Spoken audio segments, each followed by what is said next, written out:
irmãos, a paz do Senhor Jesus. Aqui é a missionária Arlete para a nossa pré-aula da Escola Bíblica Dominical da editora Betel do primeiro trimestre de 2018. Estamos estudando agora sobre o livro de Levítico e hoje estaremos comentando a lição de número 7, cujo título é O Altar Sempre Aceso. Antes de iniciarmos esse comentário de hoje, quero orar por você que assiste esse vídeo e buscar a direção do Espírito Santo de Deus. Senhor, nosso Deus, nosso Pai, nesse momento nós te louvamos e agradecemos por esta oportunidade. Eu te peço a tua bênção, a tua direção sobre a vida de cada ouvinte, sobre a vida de cada professor da EBD, cada um que com suas forças, com o seu talento, tem dedicado o seu tempo diante do teu altar, Pai, para a ministração da tua palavra. Dá-nos a iluminação e direção do teu Espírito Santo para esta pré-aula, em nome de Jesus. Amém. Convido você, amado irmão ou irmã em Cristo Jesus, a se inscrever também no nosso canal, deixar o seu like, o seu comentário, pois tudo isso é fundamental para a continuidade desse trabalho. Bom, hoje estaremos estudando a lição de número 7. O texto áureo da nossa revista diz o seguinte: o fogo arderá continuamente sobre o altar, não se apagará. Levítico 6:13. Observe que no versículo lido, a ordem de Deus é que o fogo não se apagará do altar. Consideremos ao menos 3 razões para isso. Primeiro, o fogo original vinha de Deus. Em Levítico 9:24, quando Arão ofereceu sacrifícios por si e pelo povo, nós lemos o seguinte: saiu o fogo da presença do Senhor e consumiu o holocausto e as porções de gordura sobre o altar. E quando todo o povo viu isso, gritou de alegria e prostrou-se com o rosto em terra.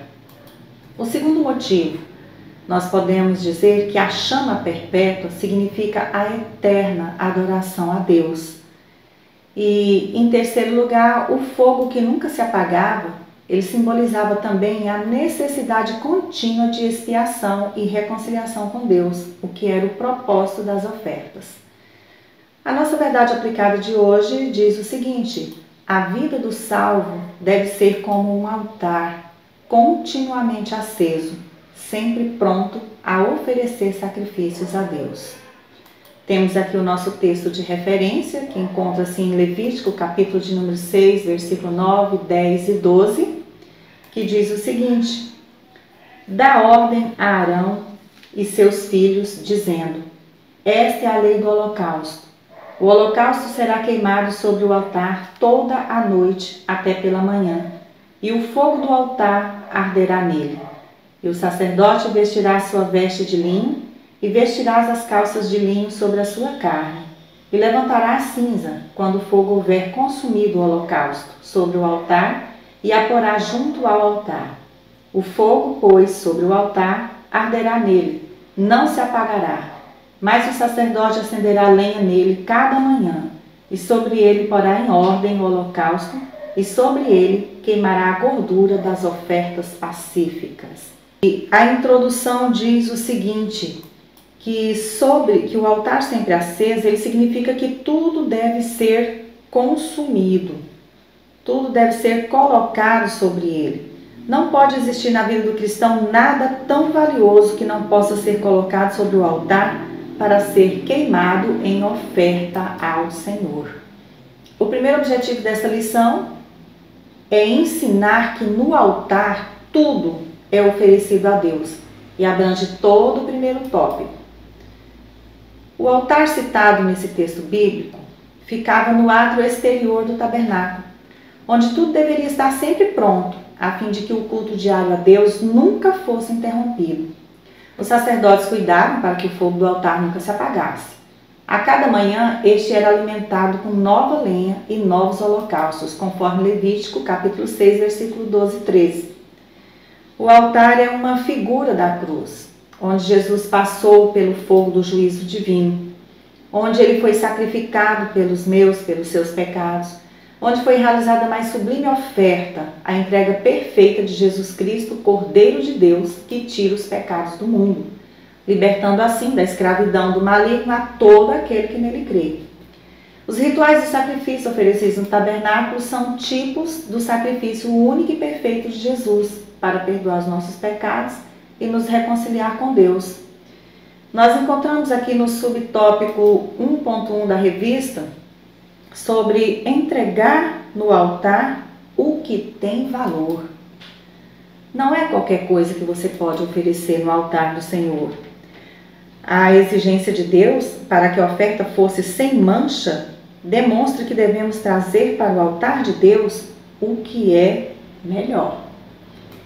E, amados, sempre que você for ofertar algo a Deus, lembre-se desse princípio. Todos que desejam agradar a Deus no altar devem oferecer a Deus aquilo que tem de melhor. Deus continua o mesmo e não aceita uma oferta qualquer. Nós podemos ver na Bíblia Sagrada exemplos práticos desse princípio. Um deles foi Deus ter exigido que Abraão oferecesse Isaque, o filho que lhe era mais querido em sacrifício, e não Ismael. Você já parou para pensar por que Deus não pediu em sacrifício a Ismael e sim a Isaque? Observe que a fé e a entrega total do patriarca Abraão, daquilo que lhe era mais valioso a Deus, comprovou a sua fé e total confiança em Deus. E isso foi fundamental na sua vida e fez dele o pai de uma grande nação, o pai da nação de Israel, o pai espiritual de todos aqueles que têm fé no Senhor nosso Deus. Outro exemplo também bem prático que nós encontramos foi no ministério do profeta Elias, quando no Monte Carmelo ele restaurou o altar do Senhor e ofereceu a Deus o que tinha de mais valioso naqueles dias de seca em Israel. Após ele restaurar o altar do Senhor, cavar em volta, ele pediu que trouxessem água pura e em grande quantidade. E ele jogou aquela água sobre o altar, jogou aquela água com abundância, de maneira que aquela água encheu aqueles buracos que foram cavados em volta. Ficaram todos cheios d'água. Isso em um momento muito difícil para Israel, pois eles estavam vivendo uma seca muito grande. E Deus honrou a fé do seu servo. E ali ele foi vitorioso contra os profetas de Baal naquele lugar. Amados irmãos, o que vocês têm oferecido ao Senhor por todos os benefícios que Ele te dá, o que você tem oferecido a Deus? De que maneira você tem oferecido o seu tempo ao Senhor? O seu melhor. Não é o tempo que você já está caindo de sono e não consegue mais nem sequer ler a sua Bíblia. Não é o tempo que você tira correndo para ir à casa do Senhor e está lá dentro do templo pensando já o que vai fazer quando sair lá fora. De que maneira você tem oferecido o seu trabalho na obra de Deus? Você que é professor da escola bíblica dominical, como você tem dedicado o seu tempo? Você tem se esmerado naquilo que você tem feito para o Senhor? Como você tem dedicado também suas obrigações como cristão? Você tem cumprido o ID de Jesus? Você tem feito conforme o Senhor tem nos instruído na sua palavra? Pergunte a você mesmo. Eu tenho entregado a Deus aquilo que realmente é de valor na minha vida? É interessante, professor, levantar esses e outros questionamentos da classe. Isso sempre traz um retorno muito produtivo na aula da EBD, quando nós colocamos para os nossos alunos questionamentos que nos fazem ter uma reflexão, que nos fazem pensar se realmente nós estamos servindo a Deus como Ele quer. Prosseguindo aqui, o subtópico 1.2 da nossa revista fala sobre altar aceso é a lei do holocausto. Observe que em Levítico 6:12 faz essa referência. E a revista nos diz aqui que em tempo de frieza é mais difícil manter o fogo aceso E a igreja deve observar este detalhe para que a temperatura espiritual não diminua no meio do povo de Deus. Jesus fala sobre o esfriamento do amor e ele nos alerta que no final dos tempos, por se multiplicar a iniquidade, o amor de muitos esfriaria. E como aqui está falando que o altar aceso é a lei do holocausto, basta você lembrar que sobre o holocausto, o altar não poderia em momento algum ficar sem a chama acesa ali. Porque esse sacrifício ele era um sacrifício contínuo, era um sacrifício que deveria ser oferecido sempre que alguém chegava ali com a sua oferta, e dia e noite era oferecido o holocausto ao Senhor. E esse sacrifício ele era oferecido pelo pecado, visando principalmente a comunhão do ofertante com Deus. Era uma atitude de penitência, de abandono do pecado cometido e de consagração total do ofertante a Deus. O holocausto oferecido ele ficaria durante toda a noite no altar e o fogo estaria queimando totalmente. O sacerdote deveria ficar atento durante toda a noite, pois eles tinham algumas dificuldades também. No deserto, durante o dia o calor é intenso, mas à noite a temperatura cai drasticamente e ficava bem frio. E quando a temperatura caía, dificultava manter acesas as chamas, sendo necessário um cuidado maior por parte então do sacerdote. E assim como o holocausto era um sacrifício contínuo, Cristo é o nosso sacrifício contínuo também.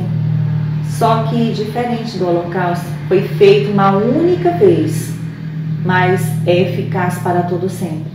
O sacrifício de Cristo continua valendo para mim e para você, por isso ele é contínuo, mas foi feito uma única vez para todo sempre, para nos dar o direito de termos a vida eterna. Naquela época, ao amanhecer, o sacerdote então tiraria as cinzas dali de cima do altar e colocava mais lenha para que o fogo não viesse a apagar. E como o altar não poderia ficar sem o fogo aceso, porque as ofertas eram ininterruptas, isso significava, se porventura o altar estivesse sem o fogo aceso, que o altar estaria também sem a presença de Deus. Uma pergunta para reflexão nesta aula: como está a sua temperatura espiritual? Já parou para pensar nisso? É uma pergunta muito boa para você levar à sua classe, para refletir, para comentar sobre vários aspectos. Você tem servido a Deus com o mesmo fervor de quando você iniciou? As chamas do seu altar continuam vivas como no princípio? Amados, o comentarista diz aqui na nossa revista que a frieza espiritual tem tomado conta de muitas vidas e contemplamos o reflexo disso tudo de uma forma extraordinária. E aqui diz também que em nossas reuniões muitas vezes está havendo muito entretenimento e é oferecido com o intuito de atrair os crentes para o culto, quando deveria ser um prazer estar na igreja para adorar o Senhor. Isso aqui é uma coisa muito séria. Há necessidade de fazermos movimentos para atrair os crentes?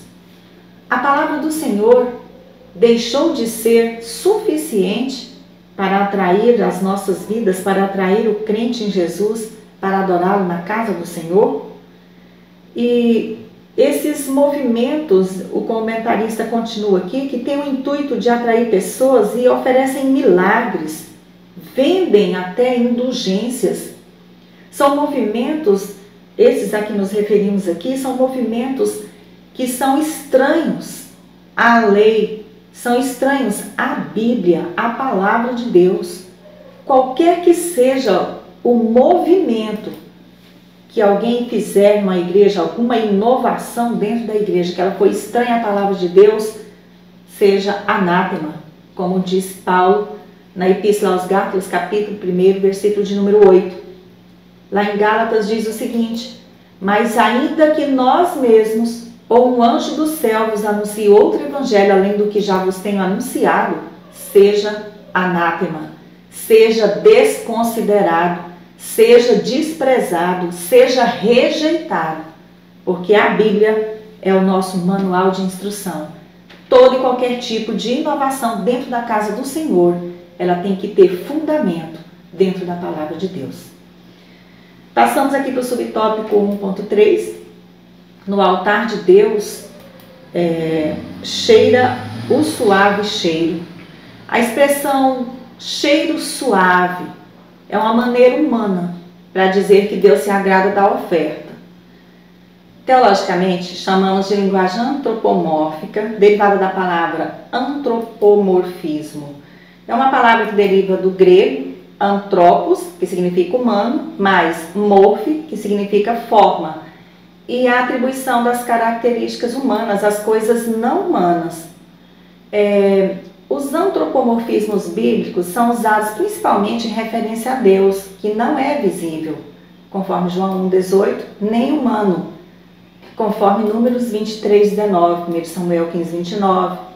São figuras de linguagem que usamos para que possamos entender as verdades a nós reveladas. Um exemplo claro encontra-se em Gênesis 8,21.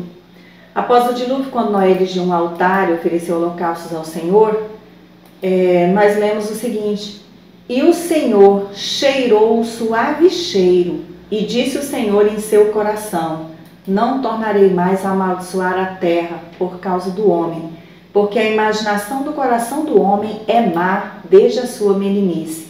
Nem tornarei mais a ferir todo vivente como fiz. Então veja, amados, que a expressão o Senhor cheirou o suave cheiro indica que o sacrifício foi aceitável a Deus. E é isso que nós temos que entender aqui quando nós falamos que no altar Deus cheira o suave cheiro. O nosso comentarista diz que esse bom cheiro, hoje, ele é oferecido a Deus por uma igreja separada deste mundo, consagrada ao Senhor, santificada pelo sangue de Jesus, pela ação da palavra de Deus e pelo Espírito Santo. O apóstolo Paulo faz uma alusão ao holocausto ao falar da nossa consagração a Deus em Romanos 12:21. Assim diz o texto sagrado: rogo-vos, pois, irmãos, pela compaixão de Deus, que apresenteis o vosso corpo em sacrifício vivo, santo e agradável a Deus, que é o vosso culto racional. Já vimos no tópico anterior que muitos interpretam erroneamente o fogo de Deus em nossos dias, com movimentos estranhos à palavra, à Bíblia Sagrada. Mas o que temos que entender é que, espiritualmente falando, quando oferecemos a nossa vida em sacrifício vivo, santo e agradável a Deus, o fogo que emana do grande Eu Sou nos purifica, consome tudo que há de ruim, forja o nosso caráter e muda a nossa maneira de ser dentro e fora da igreja, nos tornando verdadeiras testemunhas de Deus aqui na terra. Então, é uma necessidade muito grande que estejamos com a nossa vida no altar de Deus. O segundo objetivo dessa lição é mostrar que o homem foi criado com um propósito maior de ser um adorador. Foi para isso que Deus criou você, criou a mim, para sermos adoradores. O tópico de número 2 começa dizendo que o altar é lugar de adoração. Deus criou o homem para que o adorasse. Em João 4:23, nós vemos o Senhor Jesus falando que os verdadeiros adoradores adorarão a Deus em espírito e em verdade. O comentarista aqui cita a cura de um leproso como exemplo. Ele diz que esse leproso, após ouvir falar tanto de Jesus, e quem sabe até após ouvir de longe o próprio Senhor Jesus falando, ele foi tocado em seu coração pela necessidade de adorar ao Senhor. E aproximando-se do Senhor com uma adoração sincera, alcançou a cura milagrosa que mudou totalmente o rumo da sua história. A verdadeira adoração, amados, é o caminho mais curto para recebermos as bênçãos de Deus nas nossas vidas. Tá difícil?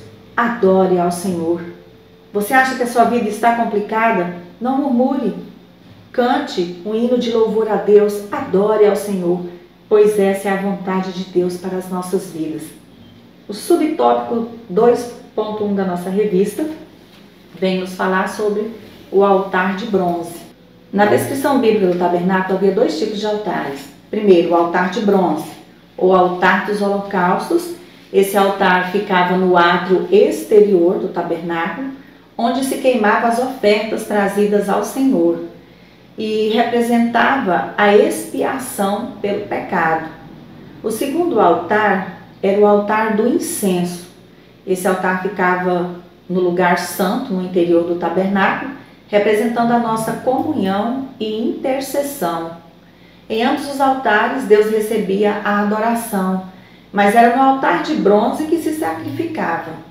Como diz o comentarista da nossa revista, é no altar de bronze que o nosso ego desaparece e tudo que está relacionado com a carne é destruído, à semelhança do que acontecia com as ofertas ao serem totalmente queimadas. Em Gálatas capítulo 2 e o versículo de número 20, nos diz o seguinte: já estou crucificado com Cristo e vivo, não mais eu, mas Cristo vive em mim. E a vida que agora vivo na carne, vivo-a na fé do Filho de Deus, o qual me amou e se entregou a si mesmo por mim. Subtópico 2.2. Uma oferta de fé. A fé é essencial para a adoração do ofertante no altar. A nossa revista traz como exemplos aqui de ofertas de fé a oferta de Abel, quando ele ofereceu ao Senhor pela fé o que havia de melhor ali no seu rebanho. E Caim também ofereceu ao Senhor uma oferta, mas a fé tornou distinta a oferta, a oferenda de cada um deles. Então isso aqui, a fé faz toda a diferença. Outro exemplo de fé tremendo aqui na Bíblia é a fé de Abraão. É uma fé fantástica. E ele também é mencionado lá em Hebreus, na Galeria da Fé, no capítulo de número 11. Então, Abraão, ele ofereceu também aquilo que era de melhor para ele, aquilo que era valioso, e foi pela fé, porque ele cria no Deus ao qual ele servia. E ele tinha certeza que Deus era poderoso para levantar das cinzas o seu filho, se assim Deus quisesse fazer. Então, é necessário que a nossa fé entre em ação quando nos aproximamos do altar de Deus para oferecermos a Ele a nossa adoração. Nós devemos lembrar que se aproximar do altar sem fé é apenas formalismo. É procurar encontrar o Senhor Deus e entendê-lo pela razão humana. E lembre-se, pela razão humana, ninguém é capaz de entender Deus. Não há como a nossa capacidade intelectual conseguir definir Deus e o seu poder, a sua grandeza e tudo o que Ele é. Lembre-se, sem fé é impossível agradar a Deus. Sendo assim, a nossa oferta a Deus deve ser por fé naquele que tudo pode. O subtópico 2.3 nos traz aqui como título um altar de adoração. Esse altar de adoração, ele deve estar levantado nas nossas igrejas, nas nossas famílias, nas nossas vidas. É um altar aceso continuamente, isso significa uma adoração contínua, não sujeita a situações favoráveis, mas entendendo que nada pode nos separar do amor de Deus.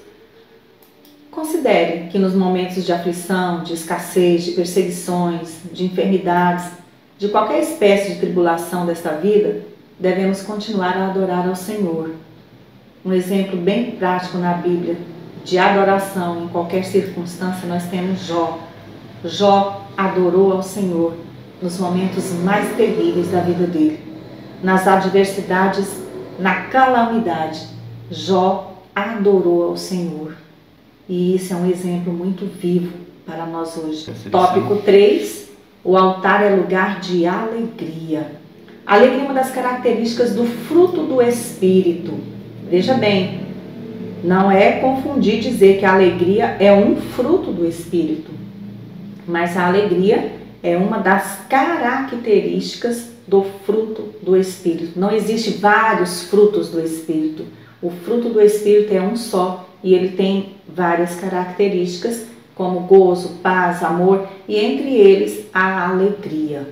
Então a alegria sendo a característica, né, do fruto do Espírito Santo de Deus, conforme Gálatas 5:22, aqui não se trata de uma alegria passageira, aqui não se trata de uma alegria que o mundo oferece, mas sim de uma alegria real, de uma alegria permanente, de uma alegria que reconhece a benevolência de Deus em toda e qualquer situação e se regozija em ter a alegria pelo perdão, a alegria pela presença de Deus, a alegria por ser o altar de Deus. É uma alegria que satisfaz o ser humano por completo. Nós estamos vendo acontecer em nossos dias uma busca incessante pela alegria desse mundo, de forma que não satisfaz o coração do homem. São alegrias que eles buscam no prazer, nas drogas, na prostituição, numas festas, uns festejos sem sentido.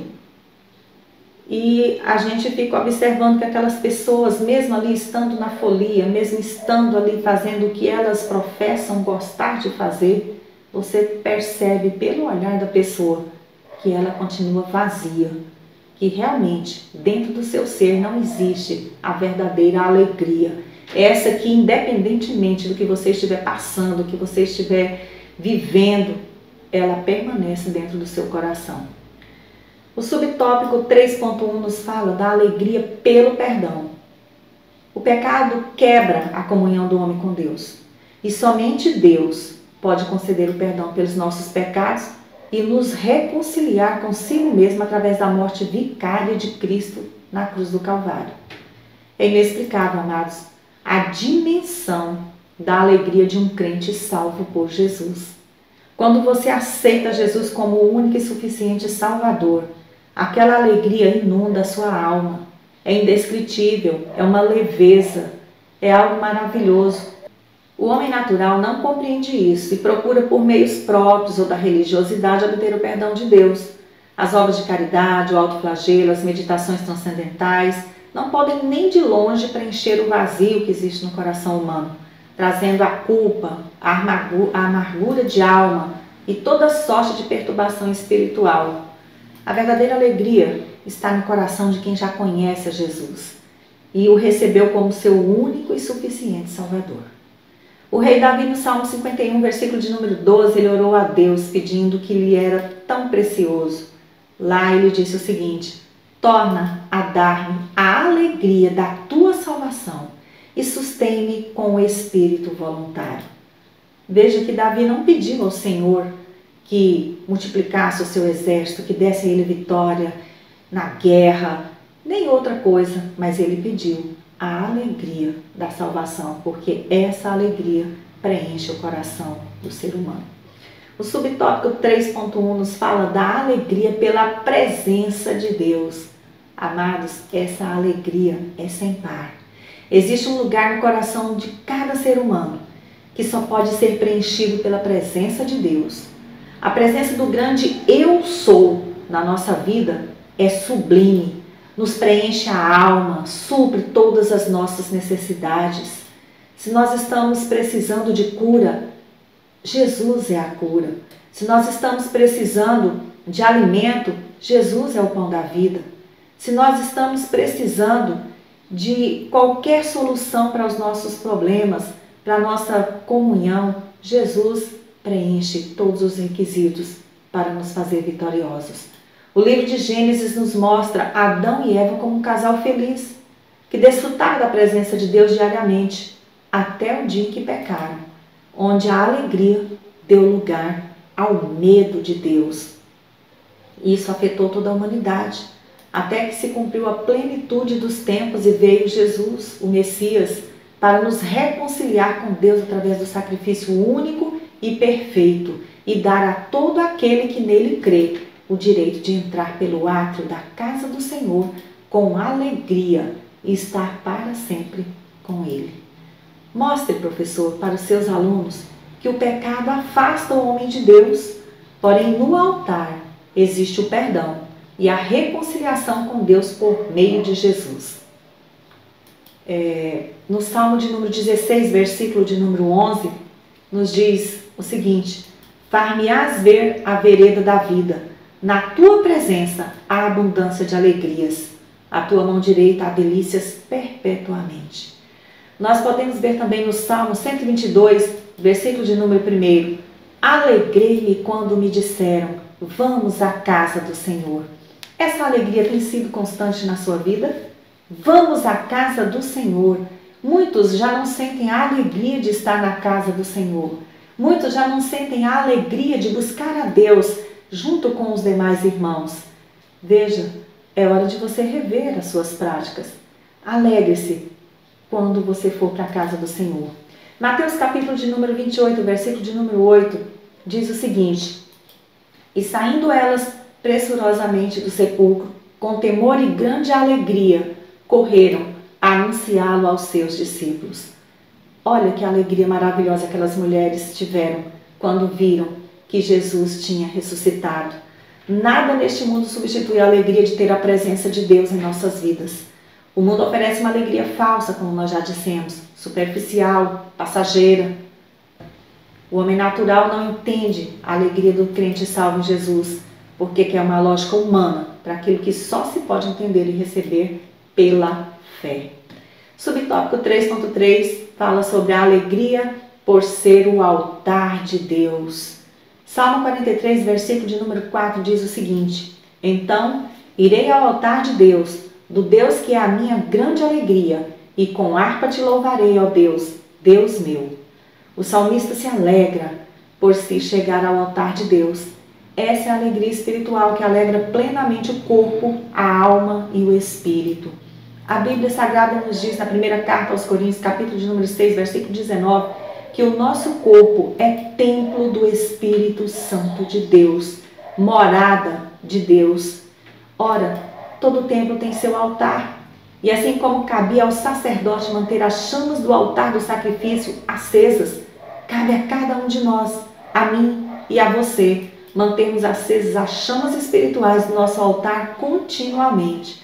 Não importando as circunstâncias, vamos nos esforçar para cada vez mais adorarmos a Deus com toda a nossa força, de toda a nossa alma e com todo o nosso entendimento, apresentando o nosso altar, no nosso altar, o nosso corpo em sacrifício vivo, santo e agradável a Deus, que é o nosso culto racional. Para concluir essa lição de hoje, a Bíblia nos diz em Levítico, capítulo de número 6, versículo 10 e 11, que o sacerdote tinha que retirar a cinza do altar, depois que o fogo consumiu o holocausto, colocá-la de lado para jogá-la fora no arraial em lugar determinado, e em seguida ele colocava mais lenha para manter acesa a chama. Essa tarefa de retirar as cinzas tem um objetivo, o objetivo de remover os resíduos desnecessários, que geralmente ficam sobre o altar após a queima da madeira. Estes resíduos devem ser removidos definitivamente e colocados de lado do altar. Significa revisar diariamente nossa vida de devoção e comunhão com Deus, mantendo uma vida de oração e estudo da palavra de Deus. Cinzas não servem mais, já foi queimada, não se aproveita mais. O que é cinza já passou. As cinzas deveriam ser levadas para fora. A pergunta agora: tem alguma cinza em sua vida? Como está o seu altar? Ele está limpo para que a chama permaneça acesa? Ou tem algum resíduo aí de pecado, de egoísmo, quem sabe de corrupção, rebeldia, orgulho, coisas que não agradam o coração de Deus e que te impedem de manter acesas as chamas espirituais? Que possamos remover as nossas cinzas e ofereçamos a nossa oferta de cheiro suave ao Senhor continuamente, seja no calor do dia ou no frio da noite, que esta chama esteja sempre acesa. leve este comentário, esse questionamento para a sua classe, para que todos possam então fazer essa introspecção de como está o meu altar diante de Deus. Amém? Para você agora uma dica valiosa. Aos professores da EBD disponibilizamos subsídios como slides de cada lição, vídeos com os 3 hinos sugeridos pela revista semanalmente e comentários no blog www.revistaebd.com. Temos também para vocês o blog www.hinosdaapa.org em construção. Outra dica para você, professor: durante a sua aula, interaja com seus alunos. Cite exemplos bíblicos confrontando-os com situações cotidianas vividas por eles. Incite a participação ativa da classe. E o mais importante, dê lugar ao Espírito Santo de Deus em toda a sua ministração. Que Deus, em Cristo Jesus, continue nos abençoando e abençoe a sua aula. Continue conosco, nos ajudando nessa obra. Se você gostou dessa pré-aula, inscreva-se em nosso canal para contribuir com esse trabalho. Fique na graça e paz do nosso Senhor e Salvador Jesus Cristo e até a próxima pré-aula, se Deus assim o permitir.